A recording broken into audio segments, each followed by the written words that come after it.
There we go. My mic was not on. We now it's are on. live on Woohoo! episode 254 of Skywalking Through Neverland. Awesome. Yes, We hope you yes. guys join us. Yay! Spider-Man, Spider-Man, Spider-Man. Spider-Man Far From Home. Woohoo! All right, so we have our notes ready to go over here. And I was going to pull our video up on our laptop so we can see it better. Hey, hey, hey.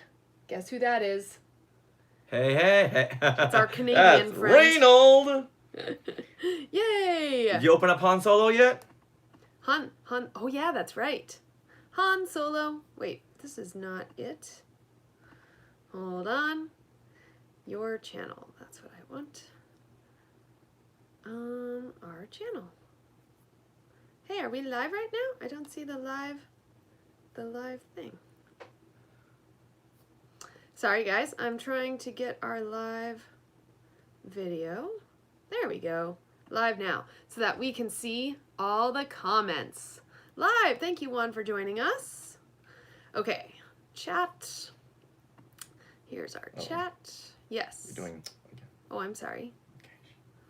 Well, we weren't recording, so that's good to know. Okay. Get it out of your system. Mm-hmm. So who's...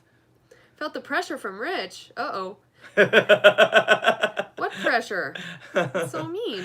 How about opening up his wife, his sweetie wife, gave him a Funko Han Solo. That's right. So he was very confused on what to do. To leave it in the packaging. What did you say? And I said, you know what, for this, you can open it up. I gave him my blessing. Okay. Because it wasn't in vintage packaging. And the Funkos... Uh-huh. It's open now, he says.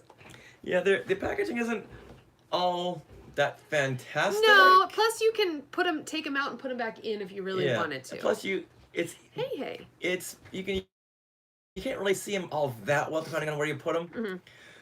So Ooh, nice. I said, yeah, go ahead and open that bad boy up. However, Good. if it were a 1970s Funko, I would say, how did you get a 1970s Funko since they didn't exist?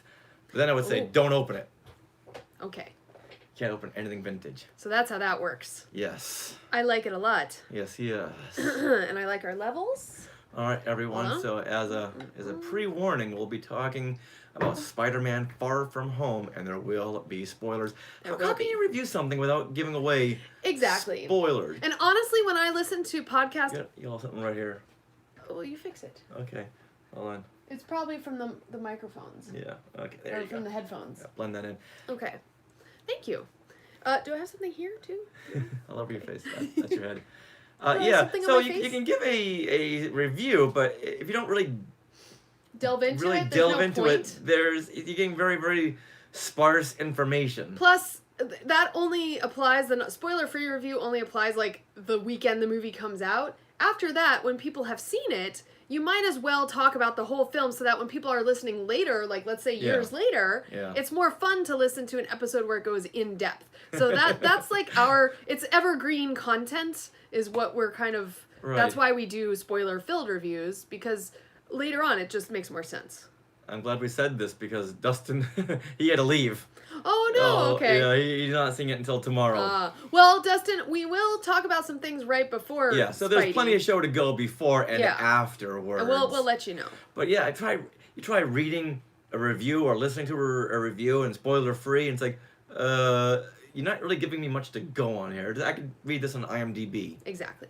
Okay, well... That is just my opinion? My opinion, yeah. So Dustin, we're gonna give you plenty of warning. Yes. As we get into Spider-Man. Yeah. So we won't just dive right into it. Okay, so all of you in the comments don't say anything spoilery yet about Far From Home either. Wait until Dustin leaves. Yeah. Wait until we start talking about it. Okay, so I have pressed record. So this is what you can look forward to on episode 254 of Skywalking Through Neverland. Hey, Skywalkers! Have you said your final goodbye to Phase 3 of the Marvel Cinematic Universe with Spider-Man Far From Home? Do you now wonder what is in store for the world's mightiest heroes? Well, if you said yes to both, then we want to welcome you to Skywalking Through Neverland. We are your podcast destination for the many decades of your Star Wars, Disney and Marvel fandom. I am Richard Woloski, but now everyone please say hello to my sweetie wife Sarah, the MJ to my Rich.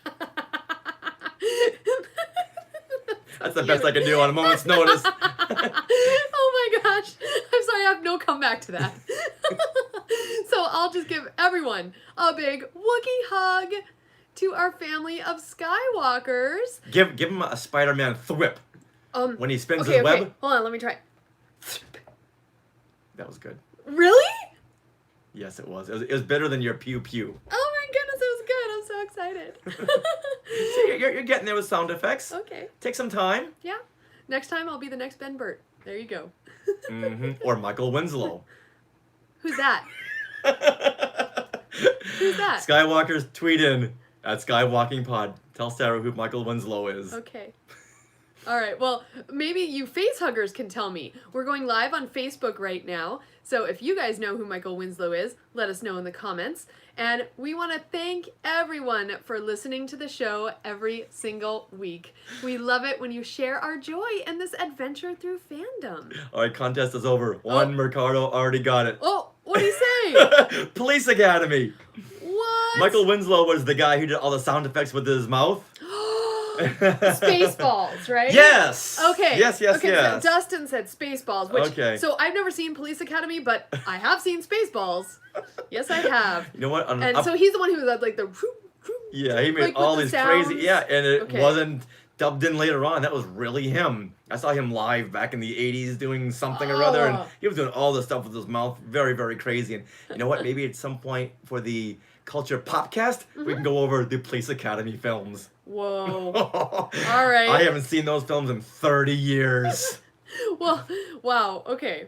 Well, we are recording this episode from Long Beach, California on July 12th.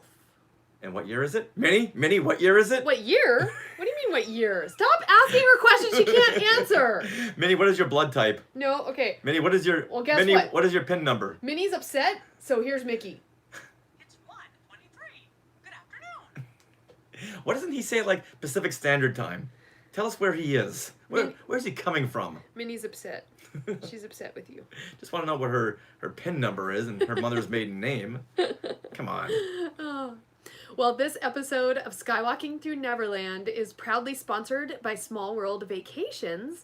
They are a diamond level Disney vacation planner travel agency, and they can help you book your next trip to any Disney destination around the world. And best of all, their service is free of charge. So head to smallworldvacations.com for a no obligation price quote and tell them that Skywalking Through Neverland sent you.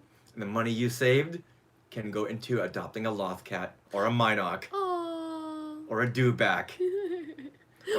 Or some Ariel ears, which I'm wearing right now. Yes. Sarah adopted the Ariel ears she's wearing right now. Yes. For the low price of $25. All right, now coming up on this episode, we run down the films of the Marvel Cinematic Universe Phase 3 and give our thoughts on the Phase 3 Endgame, Spider-Man Far From Home.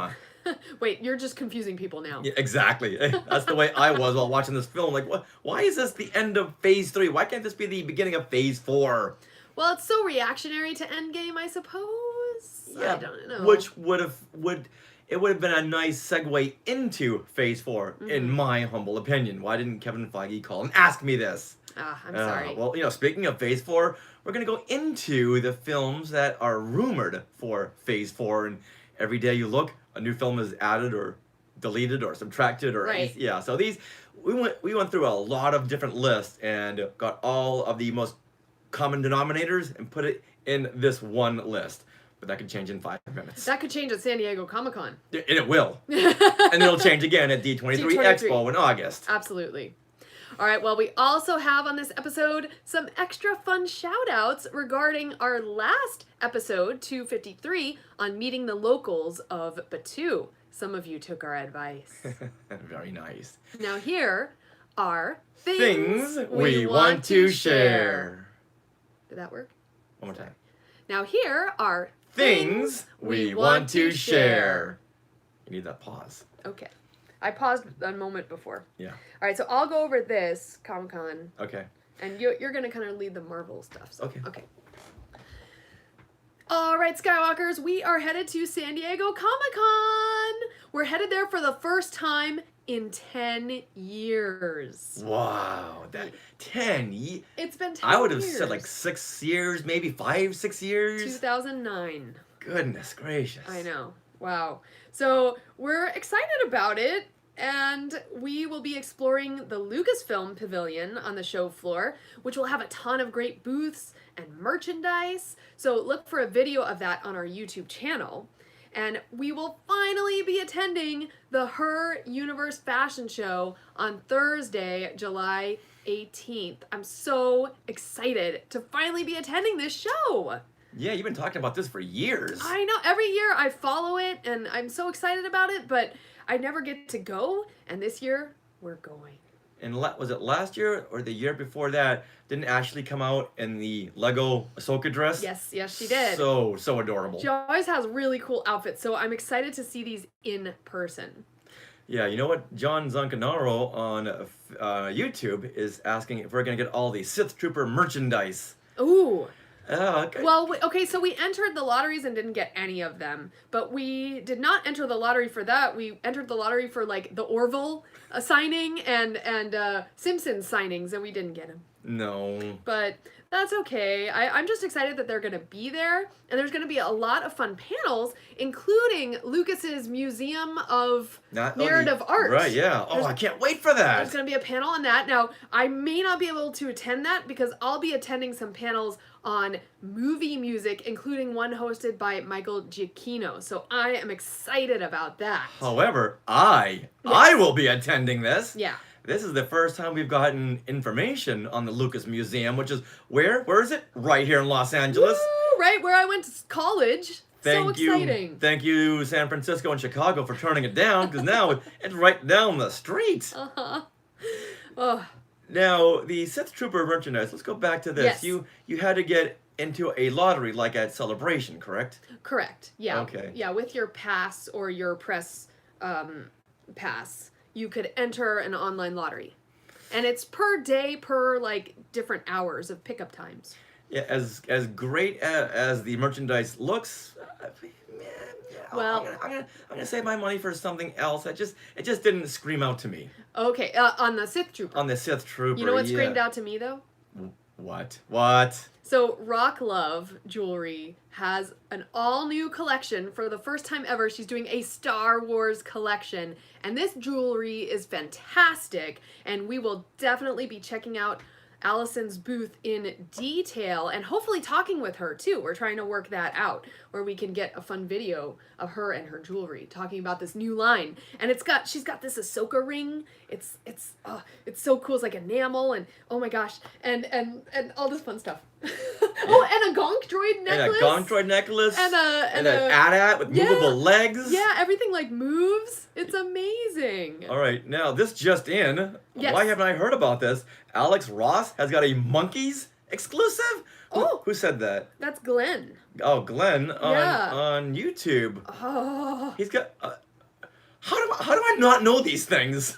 I don't know. Well, we've been so entrenched in Galaxy's Edge that we haven't really been like looking at anything else. It's like blinders on for Galaxy's Edge. An exclusive what? What is this? We'll have to look it up. It'll be exciting. Yeah. Luckily for these face huggers on here. Yeah, and Bryn, she can't wait to see coverage of the Her Universe fashion show. Yeah, so exciting. Okay, Glenn just went through a list of exclusives on the web. Please send us a link to that list because I really, really was trying to find that the other day and could not. So if you could, please put that link here.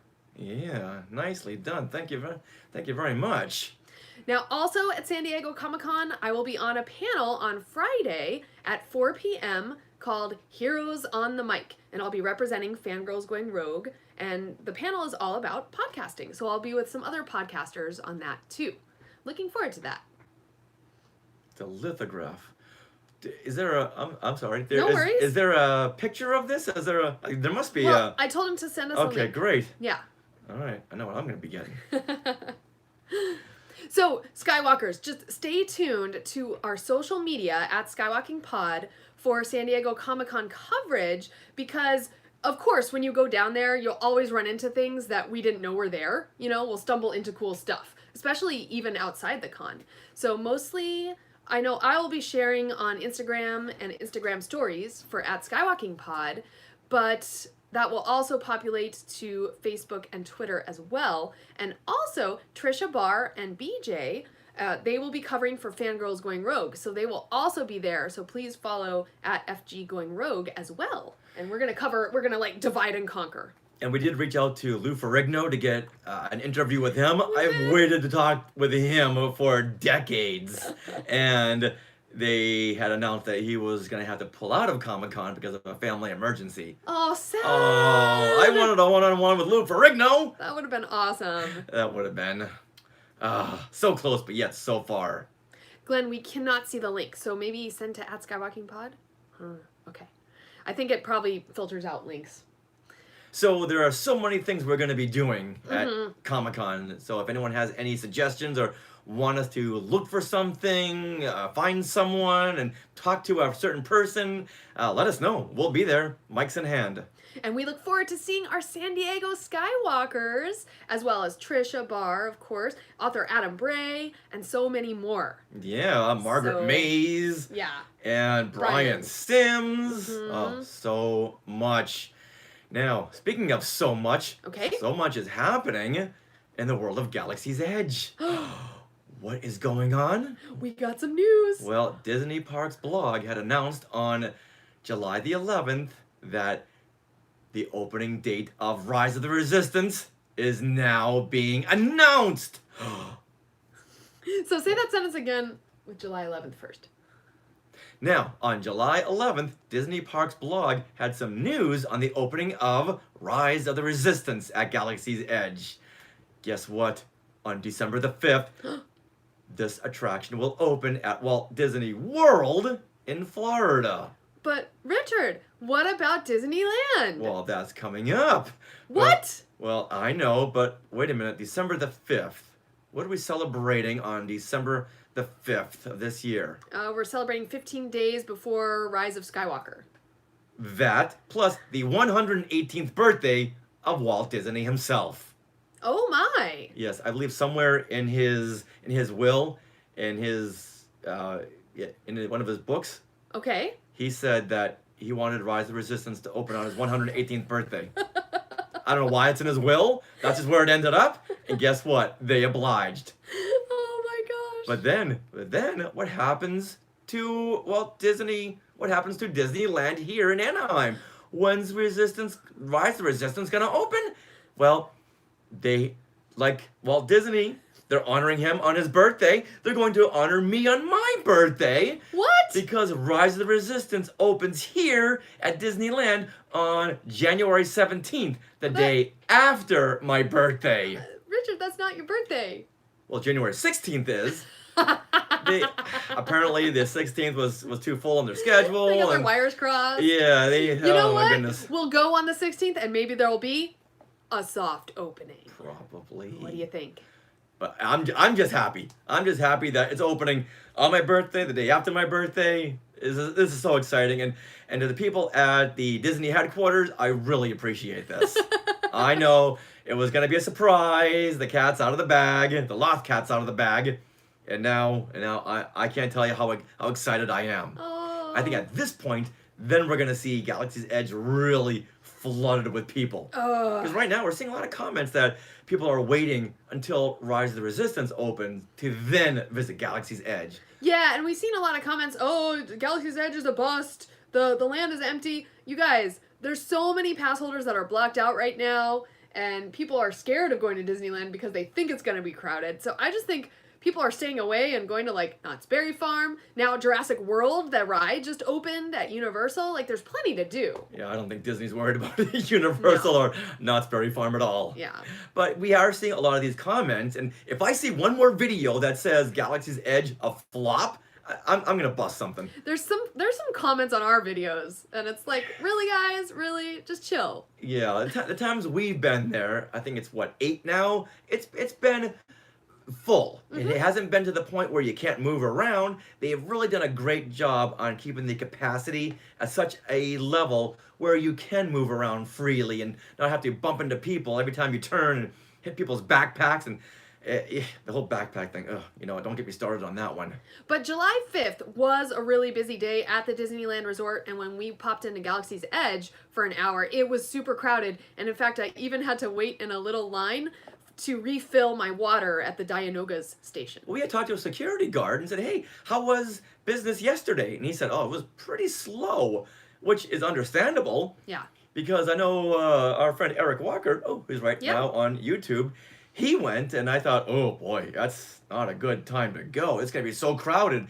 But I think that's the thinking everyone else had. Exactly. So everyone stayed away. Yeah. And then everyone thought like we did, and we'll go on July the 5th. Yep. And it was crowded. And it was super crowded. So basically, go against your instincts when it comes to Disneyland. Right.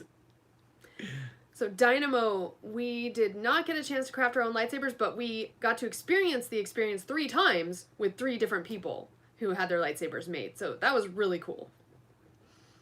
Okay. All right. Okay, so is that good? Yes. Okay. Now, the press release did have this blurb. Guests will be recruited to join Rey and General Organa at a secret base. Along the way, they will be captured by a First Order Star Destroyer. With the help of some heroes of the Resistance, they break out and must escape the Star Destroyer, protect the secret base, and stay one step ahead of Kylo Ren. Now, did we know about having General Organa No. incorporated in this? No, I didn't know about Yeah, that. this is the first time I'm hearing of this too. Wow. Whoa. This sounds so exciting, and we were told that a lot of the Batuu locals who are assigned to Rise of the Resistance will be involved in this attraction, like as almost actors in it. You know, they're heavily involved. Like the best of the best, the cream of the crop is what's working on Rise of the Resistance, and we are so excited to see them. And once again, Disney, I really thank you for this birthday present. I don't know what I can do on your birthday, but you know what? I will rise to the occasion. All right, Sarah, with that, let's now talk some Marvel Cinematic Universe. Good. Yay. Richard's getting phone calls. That's okay. All right, did we already say this part? Bye, Dustin. Hey, bye-bye. All right, Sarah, with that, now let's talk some Marvel Cinematic Universe with Marvel's Phase 3, Phase 4, and Spider-Man Far From Home. And like we said at the beginning, there will be spoilers. Perfect. All right, do you want to start us off with there? This one? Okay. Hey, everyone, thanks for hanging in there. Yeah, thank you guys. Phase 3 of the Marvel Cinematic Universe began 3 years ago and 11 movies ago, and now we have Spider-Man Far From Home. And let me read your sentence. Yes, please. It's like, where are you? Okay, here we go. Shut up. All right. I was trying to improvise. Sometimes it doesn't work. It always works for you because you're my sweetie wife. Okay. Okay. Slate it. What's beeping? I'm not hearing any beeping. Okay. Here we go. Shh. Stop being what's his name from Spaceballs? Henry something. Okay, never mind. We're never gonna get through this. 3 years and 11 movies later, the MCU just closed out Phase 3 with Spider-Man Far From Home. So let's go over what films encompassed this last phase, which ones were sequels versus what were origin stories, and this will all come into play as we look over next year's start of Phase 4. Also in this segment, we'll give our reactions to Spider-Man Far From Home. Now let's travel back to 2016 at the start of the MCU Phase 3. Okay. And we had Captain America Civil War. Oh. So this one was a sequel. This was It was the second. No. No? Third. It Civil War, yeah, yes. Okay, that's where I got lost. Yeah, Winter Yeah. Soldier, then Civil War. Exactly. So that Exactly. was Captain America Part 3. I was blown away by that film. Yeah, I think still that's one of my top 3 MCU films. Mm-hmm. And in that same year, we had an origin story with Doctor Strange. Indeed. Now, this is another one of those movies that never should have worked Right. because it wasn't a character that anyone really knew, and they had proved they could make a character that no one knew and turn him into box office gold with like Guardians of the Galaxy. Who knew about them? And look how big that was.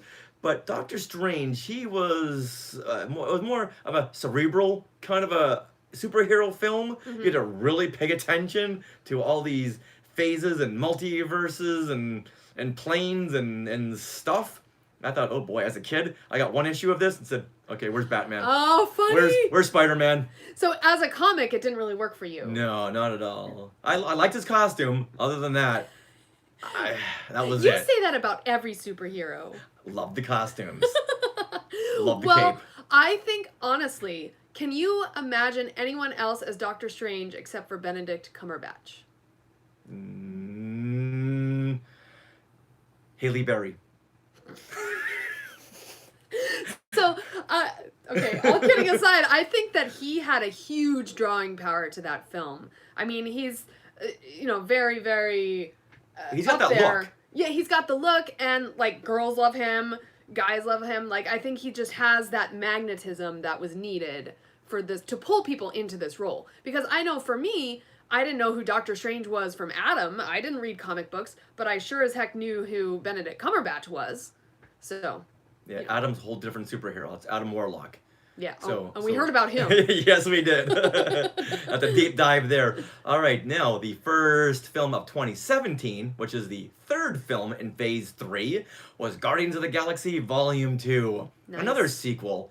And I think this film is there, I would say, in my top 5 of MCU films. Wow. I just love Guardians of the Galaxy. Oh, me too. And I really love the fleshing out of the story of the sisters. You had Gamora And Nebula. and I, their story is so contentious, and they didn't really touch on it in the first Guardians of the Galaxy, but in this one you got a whole bunch of drama of that, which leads into Avengers, Infinity War, and Endgame as well. So I think that was the sowing seeds right there. Well, plus it had a really rockin' soundtrack. Yeah. You throw a George Harrison in there, you got me. You got me. All right, next up is the fourth film, and that's Spider-Man Homecoming.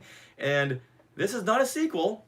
It's not an origin film. It's somewhere in the superhero limbo storytelling because we already saw him in Civil War. Oh, that's right. Okay. And we didn't really get an origin story, which I'm so... All right, Marvel, Disney... If you're listening, we don't need any more origin stories on Spider-Man, Batman, Superman. We're good there. Mm-hmm. And they did the right thing by not having an origin story. I agree. Perfect. And I love this film. Just didn't love the title. Homecoming. You were at the homecoming dance about a minute and a half, and you went off to fight Batman. Michael Keaton. I love the ending of this film with Aunt May. Yeah. What the...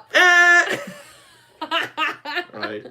That was amazing. All right, now what do you think about the fifth film, Thor Ragnarok? Wow. So this film, I remember, Richard, we got out of that theater and we kind of looked at each other kind of confused. It surprised us at how funny it was. It was a little off the wall, and it was almost like Thor had changed his character, like, completely. Mm-hmm. And when were you at the press conference? For Thor Ragnarok? Yeah. It doesn't sound familiar. Okay. Well, when I went to the press conference for Thor Ragnarok, I immediately understood why this film was so wacky, and it was because of the director. The director himself is wacky. And now I need to think of the director's name. Hold on. It's a name. I can see it. I can't pronounce it. It's a really weird name. Yeah, Waikiki. Oh yeah, something Waikiki. Yeah, Okay. Taika. Okay, start again. Okay. Oh, the whole press conference? No, just this Okay. director. I saw the director. Oh, so when I saw the director for the film, I immediately realized why the film itself was so wacky, because he is very wacky. So Taika Waititi, he is from Australia, or he's a New Zealand filmmaker, and he was just off the wall. Like, the entire press conference bouncing off the walls, And I'm so happy that he's going to be involved in Mandalorian. Oh, He's the voice of IG-88. that's right. And he'll be directing an episode too. Okay. Yeah, I'm looking forward to it. I mean, it's a little off the wall, but that's one thing I really admire the MCU for is going with directors that have a totally different style from other directors, and their films are different styles. You know, unlike Star Wars, where they tried to do that, but then ended up pulling back because, oh, this is not Star Wars enough. You know, they fired directors and everything. I think, you know, Marvel just kind of let them run with it. Well, plus these directors had a body of work behind them to really earn an MCU film, and sometimes I feel like the new Star Wars directors that are just pulled because they had maybe one hit behind them and Right. it had done moderately well and they had Or an did independent really well. voice and Right. yeah, that's a whole different show right there. Okay. Now that Thor Ragnarok is the third film in 2017. Wow. Now, the third MCU film in 2017, but you never hear anyone saying, "Oh, that's way too much. MCU fatigue, can't do it." Mm-hmm. But yet, you get 2 Star Wars films in 5 months, and people are going off the wall. Too much, too much. Yeah, I don't know what's up with that. Remember back in 1983 when it was like, "Wait, when can we get more Star Wars? We need more Star Wars." Get more Star Wars, and people are complaining. Oh. So now let's go to 2018 with the 6th film, which is Black Panther. Wow. Talk about breaking boundaries. I think this is when the MCU started getting this. They got braver. They got exactly. They got braver. They started getting a reputation for breaking boundaries and well, I mean the whole commentary, the whole cultural commentary, you know, at the time. Oh, sure. And still is diversity. And so this is where they started to really show that in their films. Right, and they've been talking about this film, not Marvel, Disney, but they've been talking about doing a Black Panther film since the 80s. Right. And now here it is, and it's just, you know what, maybe it took that long to do a film that great. Yeah, that's the thing. Like, if things take longer to do, but they're better, I have no problem with that. Yeah, and we got it, and look what we got. Plus one of the best MCU villains of all time with Eric Killmonger. Yes, and I have to say, some of the best, like, female characters interacting with each other in this film. Like, you had a sister, you had a friend, you had a warrior, and you had a mom, and they were all, like, talking to each other, like, not about who's your favorite guy, you know, like, who do you want to date, but, like, let's save Wakanda, you know, and it was just so cool. I still think Shuri is one of the best MCU characters out there. She's amazing. I wish she and Tony had, like, more scenes, but that's not happening. Well, the thing is with her, she's like the antithesis of Tony, where Tony is very full of himself and yet very intelligent. Shuri is very intelligent, but yet very humble. Mm-hmm. Because she never really had to prove herself like Tony always had to do and be the smartest person in the room. Shuri always knew she was the smartest person in the room. Yes. All right, now we come to the 7th film in the MCU, Phase 3, Avengers Infinity War. Woo! Oh, well, that's a mouthful right there. This movie knocked the breath out of me. Mm-hmm. I remember at the end of the film, when the snap happened, I was gutted. I was like, wait, and then you're ending? Yeah, Wait, roll what's credits. happening? No, What's going no. on? I was so confused. And even though it was a really long movie, I still was like, wait, don't we need a final act here? What's happening? Boy, if you thought people went nuts because the ending of The Empire Strikes Back left us on a cliffhanger with Han Solo being in carbonite, here we just wiped out the whole Avengers team and most of the world too. Now we had to wait a whole another year to see what happened. All right, this just in. Eric Walker said on YouTube, Tom Holland is the best Spider-Man. Ooh. And Dynamo. You know what? 75. I would even say Nicholas Hammond is the best Spider-Man. Wait, is he from the 60s? Does he play Kurt? Yes. in Sound of Music? Yes, from the 1970s Spider-Man, the Amazing Spider-Man TV show. Oh my goodness. And he wore that really dopey, skin-tight spandex suit with a big, giant, round, woodsy owl eyes. Oh my goodness. I would like to see Tom Holland up against Nicholas Hammond. Me too. Me too. Well, Dynamo75 on YouTube says, I think they should keep Tom Holland around by playing more Spider-Man movies. Do we know, is there... Well, I guess we'll get into... We'll get if into there's phase more. 4 Okay. very, very soon. Okay. All right, so the 8th film in phase 3 is Ant-Man and the Wasp in 2018. So like Black Panther, this one is put up there because it has a female in the title of the film. Exactly. And one of the main characters. So yeah, they're breaking boundaries. Have we seen a female as the lead character? Yeah, coming soon. We'll get into that later on. Yep. But they're getting there. They're getting there. Yes. So Ant-Man and the... wait a minute. Hold on. Yes. Have we seen a female in a lead role? Yes, we did. At the beginning of this year, 2019, we saw Captain Marvel. Yeah, I was going to say, I was like, are you leading into that? So, oh, yeah. Oh, go ahead.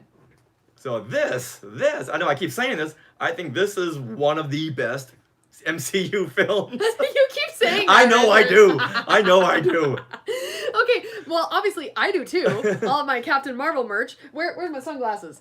All right, but yeah. So Captain Marvel. I mean, this blew us away. It's an origin story, and one of the few. Well, Black Panther was an origin story too. Yes. But Captain Marvel is the origin story that is so different, and I love that about this film. And Richard, we need to buy this movie and watch it again. Yeah, we've only seen it, what, 3 times? Twice. Yes, and. Yes.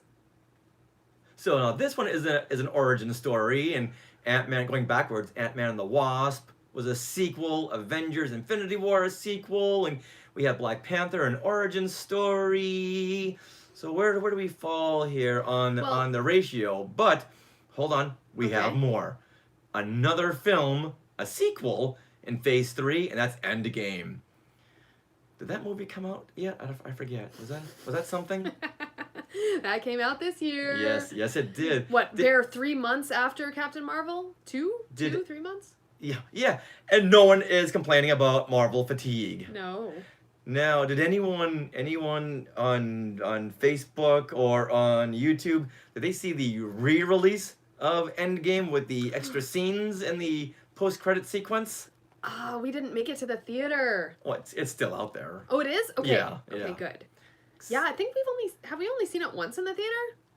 Yeah, that's 3 hours. It is. It's 3 hours. Yeah, we'll need to get it when it streams and then watch it in chunks. Yeah.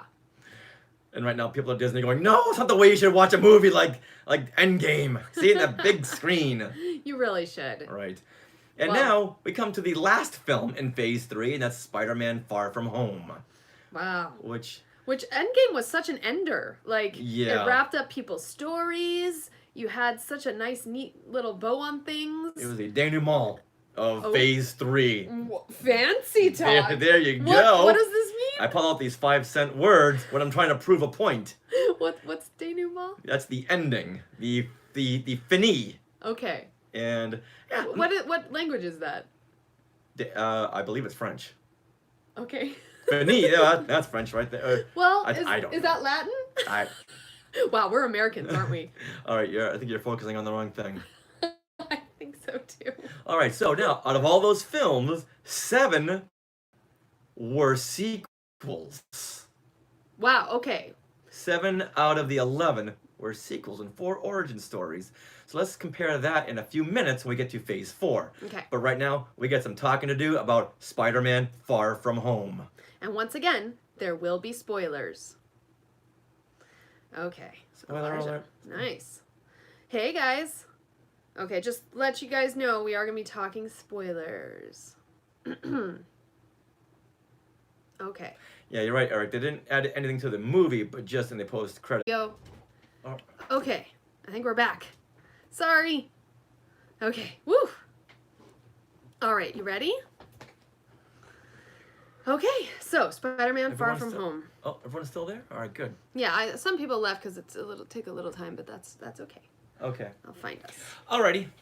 Yay. Okay. Yay, we're about to start talking Spider-Man Far From Home. Let me fix that. There we go. Okay. All right. Do you want to start us off? Let's see. Okay, yeah.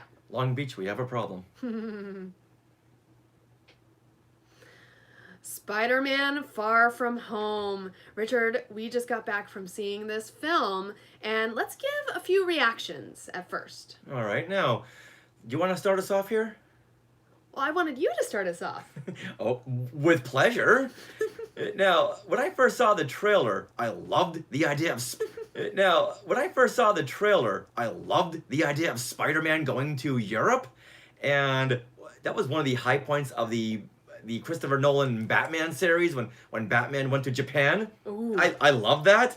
And other than that, I don't recall anything else from those Batman movies. But just Batman in recall- Japan, I loved it. So when I saw Spider-Man, oh, Spider-Man's going to Europe. Don't know why I love that, but I do. I think because he's a friendly neighborhood Spider-Man, but now he's in Europe. That's just so much fun. But then I saw Jake Gyllenhaal as Mysterio, and my excitement plummeted. Why was that? This Because- is just seeing the trailers, though, Just seeing right? the trailer, Okay. yeah. And because why do you need pretty boys in these films? You don't need it. Oh, apparently, Well, look at Brings in the- Avengers. yeah, brings in the ladies. Come on. Yeah, At least at first. I think now we're all invested, though. Yeah, exactly. So when I saw Jake Gyllenhaal with his hair all poofed up and looked like he just stepped out of GQ, I thought, oh, we don't need this. For the record, I'm not a big Jake Gyllenhaal fan, so But it's yeah, all good. let's go back to like the superhero films of yesteryear. You had Ned Beatty and Gene Hackman and Superman, so not ladies' mans. You had Jack Nicholson and Batman, not a GQ man there. What? Christopher Reeve. No. Ned Beatty and Gene Hackman and Superman. Right. They were the villains. Oh, okay, I see. Yeah, what so you we don't need these GQ actors as villains. So I thought, But- you know what? I thought just keep the big fish bowl on your head the whole time, and I'll be good. Okay, Tom Hiddleston, though. As Loki. Well, yeah, that's a whole different story. I really didn't like that What? because Loki was always this big, powerful, brute villain, and you see this little tiny, lanky Tom Hiddleston. Oh, but he was awesome. He was awesome. If he played another character, call him Loki, not Jake Gyllenhaal in this. He was great as Mysterio. I thought he was fantastic. He was this very subtle character. He was someone for Peter Parker to talk to, and Peter was going through this very, very hard time right now, and he was there to lend an ear to Peter's problems. And this should have been very, very predictable because, as we all know, Mysterio is a villain. Right. So at what point is this going to turn? But then he brings up the multiverse. Mysterio, when Mysterio and Spider-Man and Nick Fury are down in the whatever that base was below Vienna, and he and Mysterio start talking about the Earth he's from. And I thought, oh, wait a minute, did the trailers deceive us? And maybe Mysterio is going to be a good guy? And I was so excited about this, and he didn't really play it as an evil villain, but then tables are turned, and we find out that everything is just an illusion because that is his power. Whereas in the comic books, Mysterio is a special effects artist. Oh. So that's what he can do. He bends everything around visual effects. Oh, fun. Where- It seems like you're kind of guy. I loved it.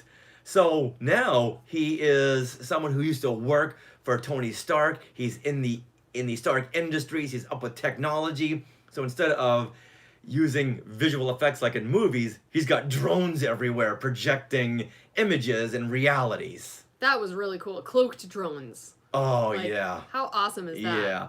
And the fact that he wanted to become the next Iron Man, become the world's greatest superhero, but like all well-rounded villains, he's doing the wrong things for the right reasons. He just wanted to really save people and be there like Iron Man was. But he just didn't look at how he was getting there. Like Thanos, like Eric Killmonger, they just wanted peace and they wanted to help people, but you're really contradicting yourself by killing everyone in the process. Exactly. Yeah. So this was a really, really fun film with a lot of great emotional scenes wrapped around big action adventure sequences. Which is just how Marvel does it best. Mm-hmm. Also, on top of that, I mean, I thought this film was so funny. I know, Richard, you and I were like laughing out loud in this theater. I think we kind of had a dead audience because I felt like we were the ones who were like the loudest. Well, they throw out a lot of pop culture references, Which we get. which yeah, we're right there. Yeah, they had the references to Star Wars and some of the other Marvel films. Like, that was great. And one of the things I loved about Far From Home in particular is when you look at Endgame, when you look at Captain Marvel, when you look at Black Panther, you're dealing with adult characters. You know, they're all adults, they have adult problems, they're very much like in the zone of adulthood. Mm-hmm. And as adults watching, you know, you get it, you understand it, it's great.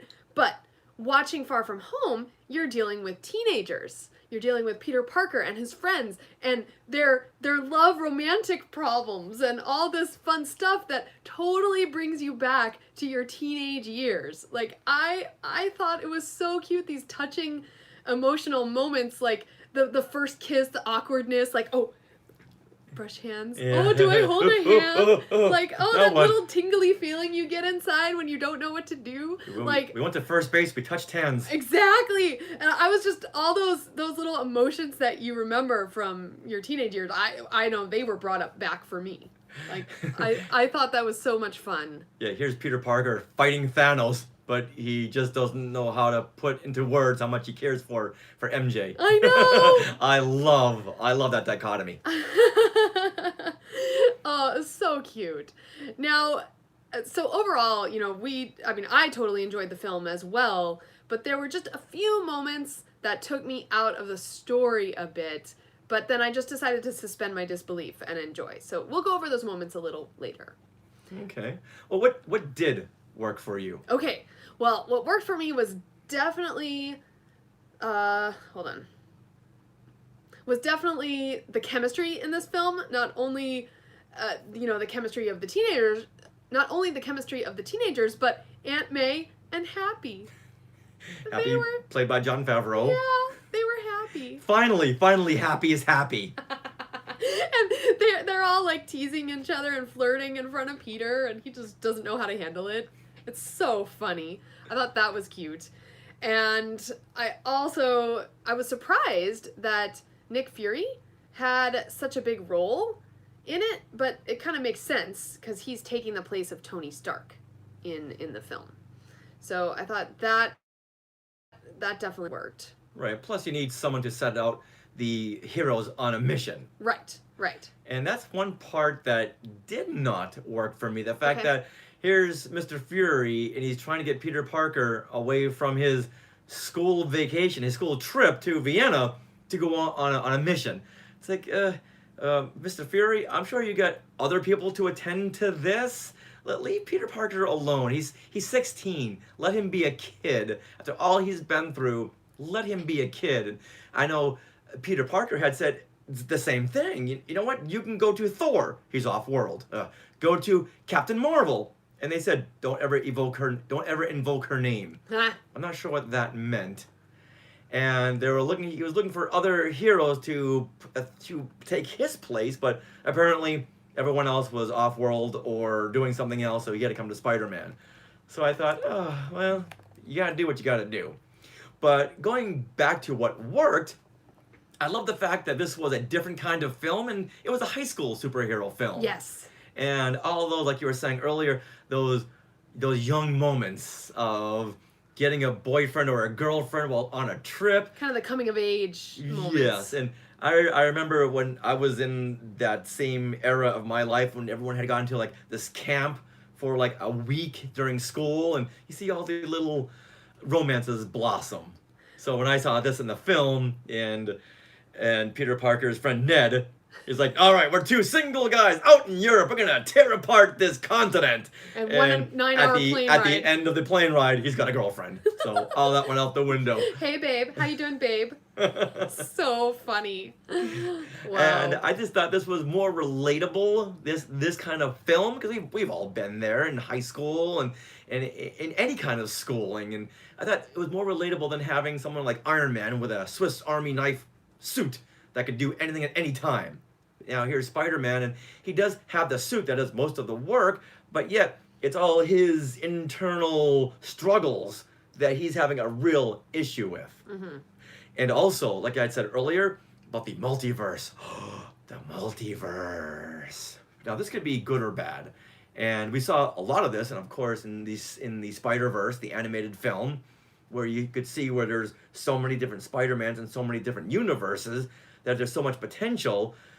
But you start throwing it into these films and what universe is going to be real. And the ancient one in Doctor Strange had prefaced the multiverse in passing. Oh. But now it's coming to light. And even though Mysterio had said he was from the multiverse, we found out that he's really lying. However, he did set up the fact that there is really a multiverse out there. So you never know what could happen, meaning Tony Stark, he could come back. He could come back in a different verse. That's true. They throw enough money at... Yeah, that's all it comes down to. Yeah. So I'm not a big fan of the multiverses because someone could die and all right, they'll come back. There's never that like, oh, that urgency of no, please, I don't know what's gonna happen, and I'm so worried that if he dies, he'll be back. Well, in Endgame, didn't we deal with the multiverse already? We dealt with a different not Gamora, Nebula. Nebula had to kill herself from another multiverse. Right. Yeah. And like Bryce had said on YouTube, that's what happened to Gamora. Yes. Yes, they did all these multiverses so you can bring characters Yes. back. Yes, that's right. Wow.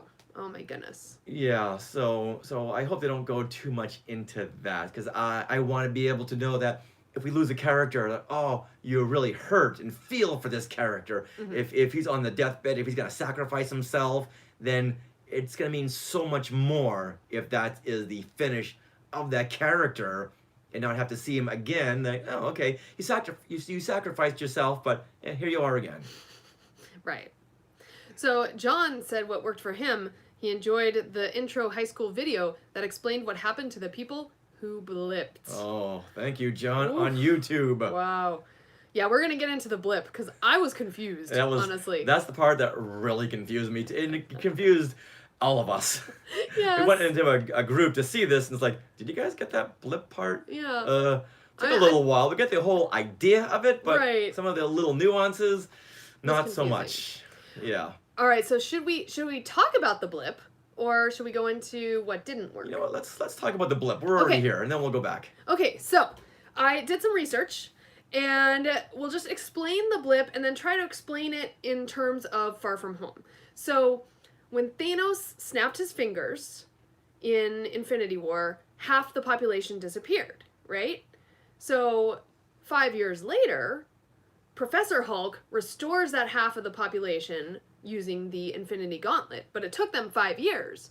So then we get the blip, whereas everyone who disappeared 5 years ago all of a sudden reappears in exactly the same place that they disappeared.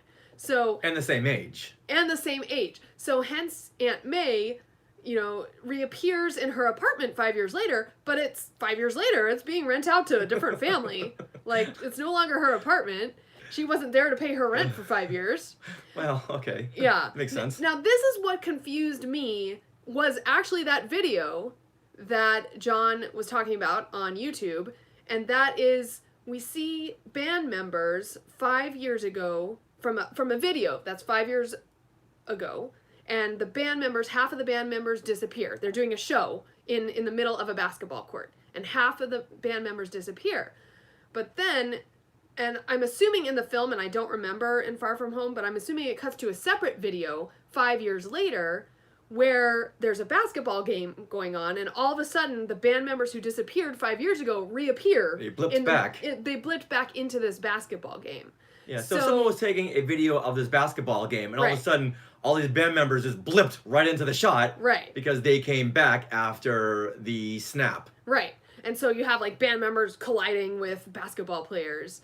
And so then if you think about it, the basketball players that are playing in that game 5 years ago, they were, in middle school or they were fifth graders, and now they're high school kids, but the band members who blipped back are now high school kids, or because they're the same age. So that's where it gets confusing, is the age thing.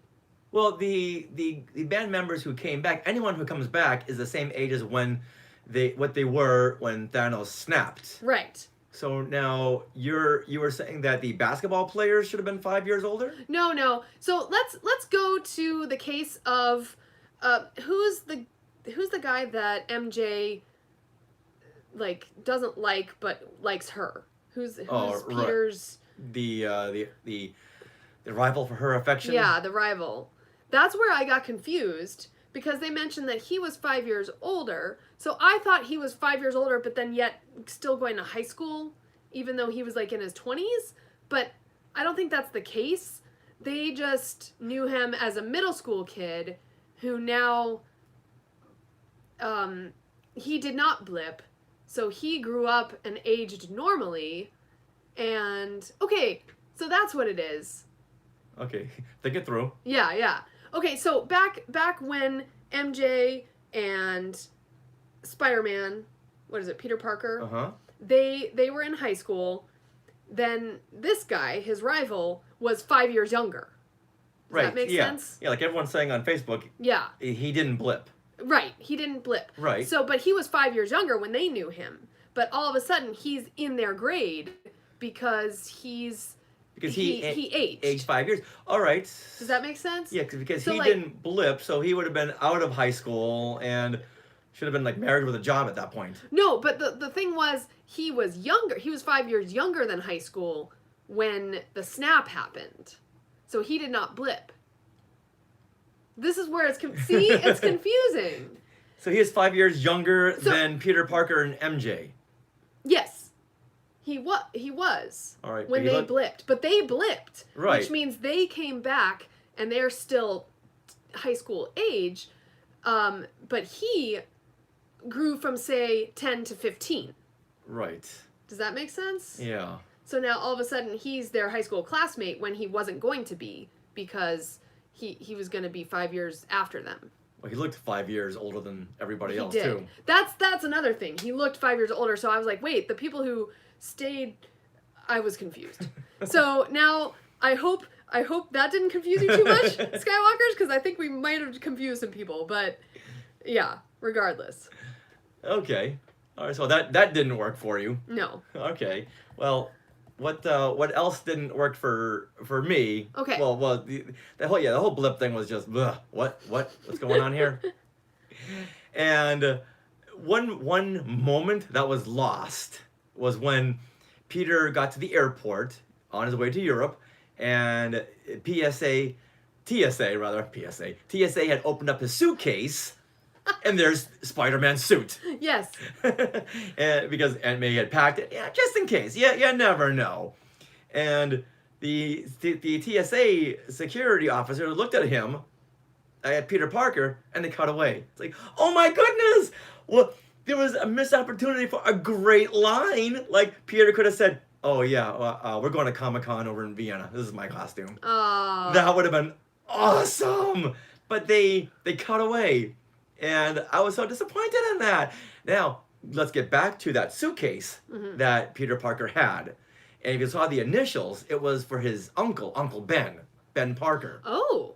Yeah, because they had showed his initials very, very closely, so you would get that. Get the fact that it was Peter's uncle who had died. I totally didn't get that. Yeah, that's what really turned Peter into wanting becoming a superhero way back when, is because his uncle was killed the same way Bruce Wayne's parents were killed by this mugger. So we saw Ben Parker's initials on a suitcase. Okay. Now, my mind started flickering, and when I was seeing a movie, like, we've seen this trope before, where someone's initials or names on a suitcase or baggage. This was Peter Parker's baggage. Ooh. So in the end, that suitcase got blown up. So that was Peter Parker's moving on. And I thought, Whoa. all that film school theory really paid off. Whoa. I thought that was a great, very subtle moment. But you got it. Yeah. Whenever they show something in close-up, it's like, okay, that's going to come back. But his name is, and oh, wait, B's for Ben. Ben, that's Ben's suitcase. that's Peter's baggage. Oh, click, click, click, click, click, click. Everything started Wow. aligning.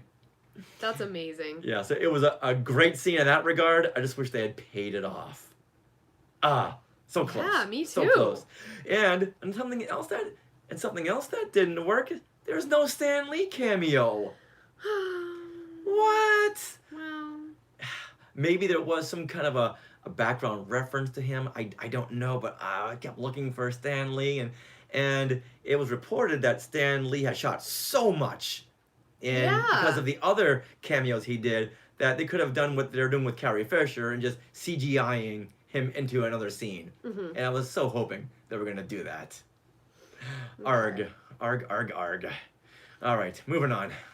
So should I? I'll mention one thing about what didn't work for me, and that is, and that is when Mysterio, he finally reveals his identity, and the identity of all the others in his group as villains. Basically, it's this huge scene where it's so expositional. You know, he's like, and I did this because of this, and this guy did this because of this, and then So they cut back. This is right after Mysterio and Spider-Man had fought the Elementals. Yes. Okay. And right after Spider-Man gave him Edith. The Tony Stark sunglasses. Yes. Okay, yeah. Yeah. They were in this little pub, Mm-hmm.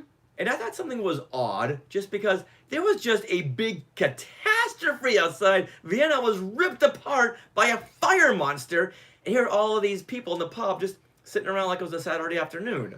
Mm-hmm. I thought, That seems this odd. is John Watts, the director, great director, should have known better.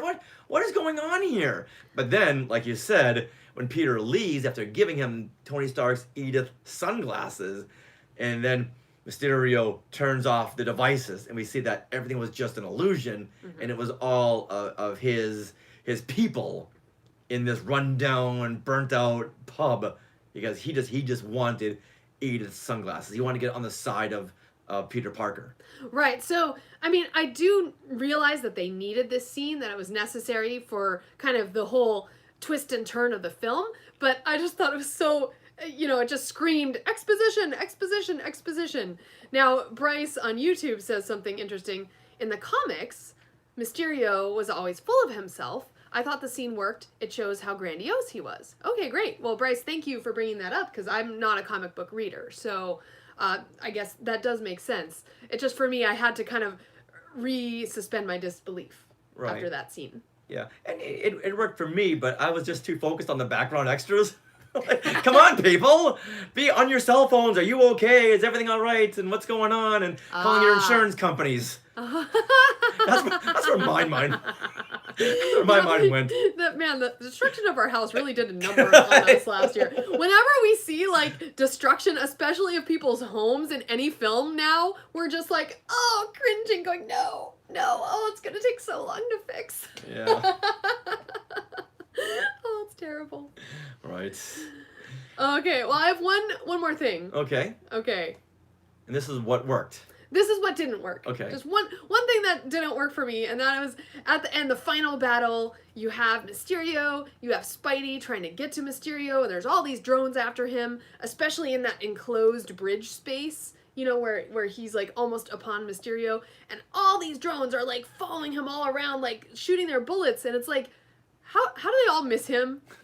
Like, they just have one target. That's your job. Like, that's it. And it was a little unbelievable. And yes, we are talking about superhero films. Yeah. So yes, I Suspend did. your disbelief for that one. And I did. I just remember, actually, I don't think you did at all. I felt my brain thinking, this is ridiculous. But I just figured that his suit had some bulletproof abilities, and so I just suspended my disbelief. Do you know what it was? As Bryce points out on YouTube, it was the Peter Tingle. A lot of people got very upset with this, with them using the word tingle. Oh my god, it's so funny. That's a common thing to say. His spider senses are tingling. Yeah, and it's kind of like the word noodle. They're just funny words. Just go with it. It's a tingle. I was right on board with that one. It fit in with the continuity. It is the spider sense tingle. Of course, they could have said his spider senses, his spidey sense. Oh, if they ever call him Spidey, his spidey senses are tingling.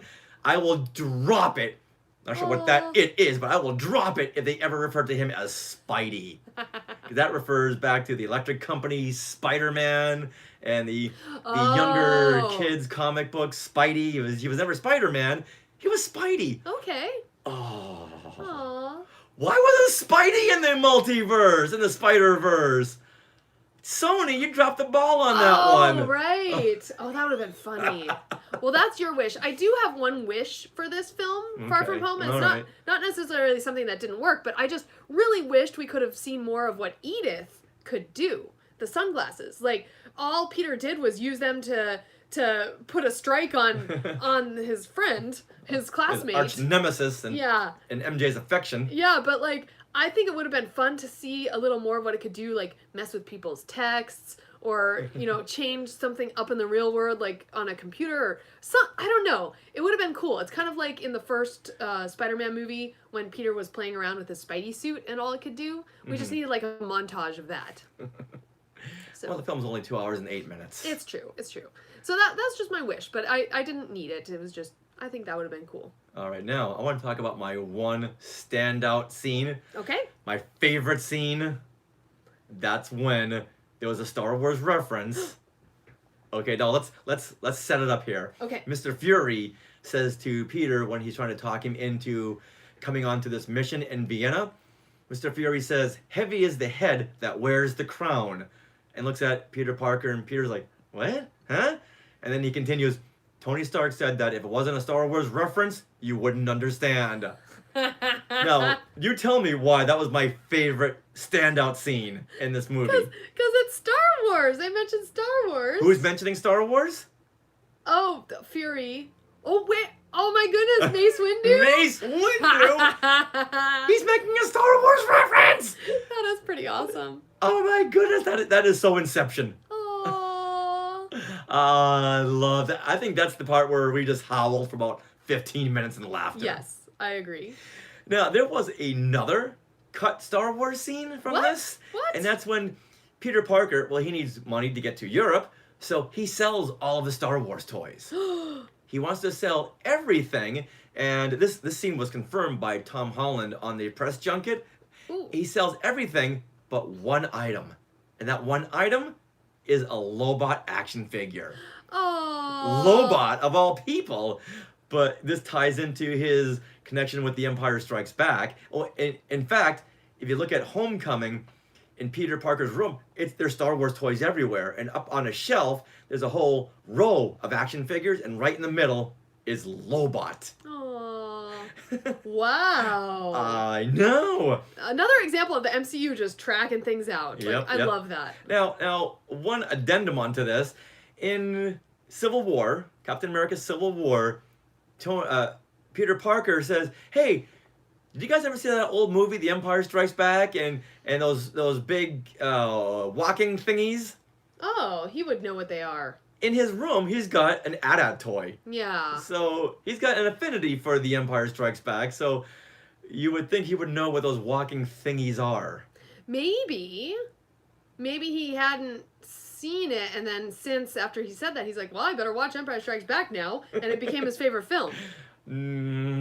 Maybe. Yeah, okay, well, I'll go with that, okay? Okay. We'll go with that. Well, I have a standout moment, and that is, it's more of a comment, really. Now, Maria Hill works with Nick Fury, right? Mhm. And in this film, I noticed something very specific is that she wore no makeup.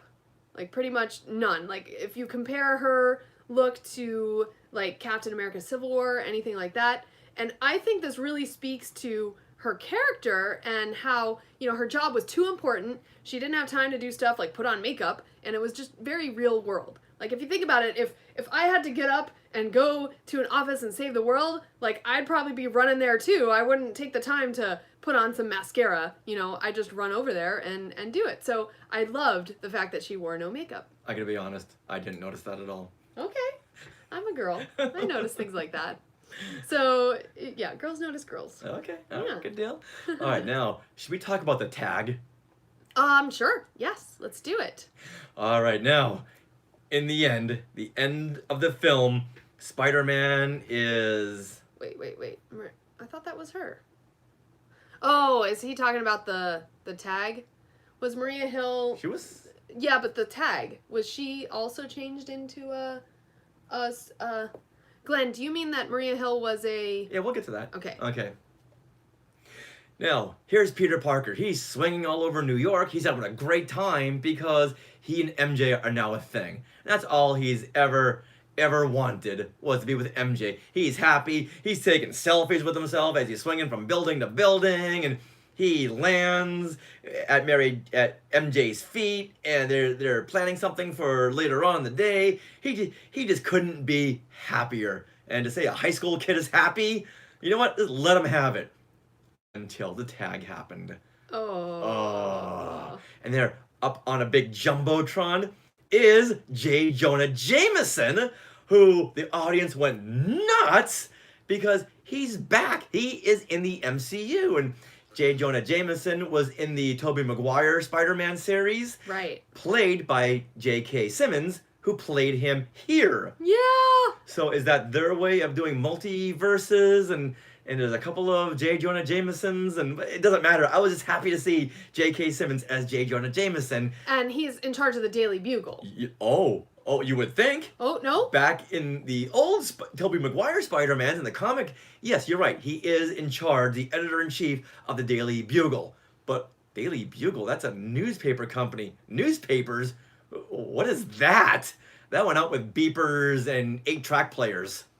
Now it's all about websites. So now J. Jonah Jameson he's in charge of the dailybugle.net. Of course. Yes, and he's up on the big jumbotron, and he's in a show that's very reminiscent of the show InfoWars. Oh. That conspiracy theorist show where it's a lot of fake news. Okay. Well, they have this video from Quentin Beck, who is Mysterio. Right. And- Who has re-edited the video of Peter.